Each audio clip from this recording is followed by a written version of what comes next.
ഇത് മാസ് മോട്ടോഴ്സിൽ നിന്ന് നമ്മുടെ ഹോണ്ട ആക്റ്റീവ 60 വണ്ടി ജന സർവീസൊക്കെ ഉണ്ടായ വണ്ടിയാണ്. അപ്പോൾ ജന സർവീസിൻ്റെ വർക്ക് ഏകദേശം കംപ്ലീറ്റ് ആയിട്ട്, അപ്പോൾ നമുക്ക് അതിൻ്റെ ബാക്കിയത്തെ ഫ്രണ്ടിൽ കുറച്ച് വർക്ക് ഉണ്ട്. അതായത് ഫ്രണ്ട് ഫോർക്കിൻ്റെ ഭാഗം ഓയിൽ ലീക്ക്, അതേപോലെ കോൺസെപ്റ്റ് കംപ്ലയിൻറ്റ്, അങ്ങനെ 1-2 പ്രോബ്ലംസ് ഉണ്ട്. അപ്പോൾ അതിന് വേണ്ടിയിട്ട് അയച്ചതാണ്. അപ്പോൾ നമുക്ക് അതിൻ്റെ കോൺസെപ്റ്റിൻ്റെ ഭാഗം മാറ്റണമെന്നുണ്ടെങ്കിൽ ഇതേപോലെ ഫ്രണ്ട് ഫുള്ള് അയച്ചിറക്കണം. കോൺസെപ്റ്റിൻ്റെ കംപ്ലയിൻറ്റ് എന്ന് പറഞ്ഞാൽ മൊത്തം തുരുമ്പിട്ട് ഈ ഒരു അവസ്ഥയിലേക്ക് പോയി, ബോളൊക്കെ തുരുമ്പിട്ടിരിക്കുകയാണ്. അപ്പോൾ അത് നമ്മൾ അയച്ച് മാറ്റണം. കൂട്ടത്തേക്കൂടെ നമ്മൾ അതിൻ്റെ ഫ്രണ്ട് ഫോർക്കിൻ്റെ ഭാഗത്ത് ഓയിൽ ലീക്ക് ഉണ്ടായിരുന്നല്ലോ. അപ്പോൾ ഓയിൽ ലീക്കിൻ്റെ ദിവസം നമ്മൾ ചെക്ക് ചെയ്യുന്ന സമയത്ത് അതിൻ്റെ പ്ലേറ്റിംഗ് ഒക്കെ ഓൾറെഡി കംപ്ലയിൻ്റ് അതുകൊണ്ടാ പ്ലേറ്റിംഗ് പോയി കിടക്കുകയാണ്. അപ്പോൾ ഫോർക്കിൻ്റെ സാധാരണ ഓയിൽ ലീക്ക് വന്നാൽ ഓയിൽ സീൽ മാറ്റിയാൽ മതി. പക്ഷേ സ്റ്റീൽ പൈപ്പിന് കംപ്ലയിൻ്റ് ഉണ്ടെങ്കിൽ സ്റ്റീൽ പൈപ്പും കൂടി മാറ്റിയിട്ട് ഓയിൽ സീൽ മാറ്റിയാലും നിൽക്കുള്ളൂ. അപ്പോൾ ഇതിന് ആ ഒരു സിറ്റുവേഷനാണ്, കംപ്ലയിൻ്റ് ആണ്.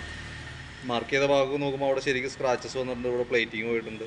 അപ്പോൾ ഫ്രണ്ട് ഫോർക്കിൻ്റെ 2 പൈപ്പും ഓയിൽ സീലും കൂടി മാറ്റണം നമുക്ക് കേട്ടോ.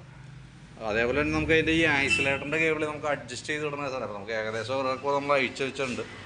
കാരണം ആവറേജ് ടൈറ്റ് കാണിച്ചു തുടങ്ങിയിട്ടുണ്ട്. ഇപ്പോൾ നമുക്ക് നിലവിലുണ്ടല്ലോ, പഴിക്കണ കൂട്ടത്തേക്കൂടെ അതും കൂടി മാറ്റിയിടാണെങ്കിൽ അതായിരിക്കും ഏറ്റവും സേഫ്. എന്തായാലും നമുക്ക് മാറ്റേണ്ടി വരും. ചിലപ്പോൾ അടുത്ത സർവീസ് വിട്ടുപോയാൽ മാക്സിമം അടുത്ത സർവീസ് വരെ നമുക്ക് കിട്ടുള്ളൂ.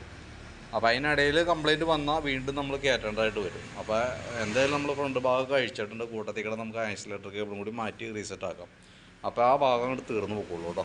അപ്പോൾ ഞാൻ അതിൻ്റെ എസ്റ്റിമേറ്റ് ഡീറ്റെയിൽസ് കൂടി വാട്സപ്പിലേക്ക് ഇട്ടേക്കാം. നമ്മൾ ഫസ്റ്റ് അതിൻ്റെ ഏകദേശം ഒരു എസ്റ്റിമേറ്റ് നമ്മൾ പ്രിപ്പയർ ചെയ്തിരുന്നു. അതിനകത്ത് നമ്മൾ ആക്സിലേറ്റർ കേബിൾ പെടുത്തിയിട്ടുണ്ടായില്ല, കാരണം അത് നെക്സ്റ്റ് സർവീസിലേക്ക് മാറ്റാമെന്നുള്ള കണ്ടീഷൻ. ഇതിനിപ്പോൾ നമ്മൾ അഴിച്ചിട്ട് കയറ്റുമ്പോൾ ഓൾറെഡി ചെറിയൊരു വലിച്ചൽ കൂടി വരും, അപ്പോൾ ടൈറ്റ് വരാൻ സാധ്യതയുണ്ട്. അപ്പോൾ അതുകൊണ്ടാണ് നമ്മൾ ആക്സിലേറ്റർ കേബിൾ കൂടി അതിനകത്ത് ഉൾപ്പെടുത്തുന്നത്. തന്നെയല്ല, നമുക്ക് അടുത്ത സർവീസ് വരെ നമുക്ക് ഓടിക്കാൻ പറ്റിയില്ല എന്ന് കരുതാം. വീണ്ടും നമ്മൾ അതിൻ്റെ ഇടയിൽ സമയം കണ്ടെത്തി വീണ്ടും നമ്മൾ കയറ്റേണ്ടി വരും. അപ്പോൾ അതും കൂടി കൂട്ടത്തിക്കിട്ട് നമുക്ക് ചെയ്ത് വിടണുണ്ട്. അപ്പോൾ അതിൻ്റെ ഒരു എസ്റ്റിമേറ്റ് ഞാൻ, അപ്പോൾ നമ്മൾ പറഞ്ഞ എമൗണ്ടിൽ ചെറിയ വേരിയേഷൻ വരുമല്ലോ സ്വാഭാവികമായിട്ടും. അപ്പോൾ അത് ഒന്നുകൂടി നമുക്കൊരു അഡീഷണൽ എസ്റ്റിമേറ്റ് ആയിട്ട് ഇട്ടിട്ട് അതിൻ്റെ ഡീറ്റെയിൽസ് നമുക്ക് പറയാം കേട്ടോ. വർക്ക് കംപ്ലീറ്റ് വർക്ക് നടന്നുകൊണ്ടിരിക്കുകയാണ്. ഇന്ന് വൈകിട്ടത്തേക്ക് നമുക്ക് എടുക്കാവുന്ന രീതിയിൽ സെറ്റ് ആക്കണേ. ഓക്കെ.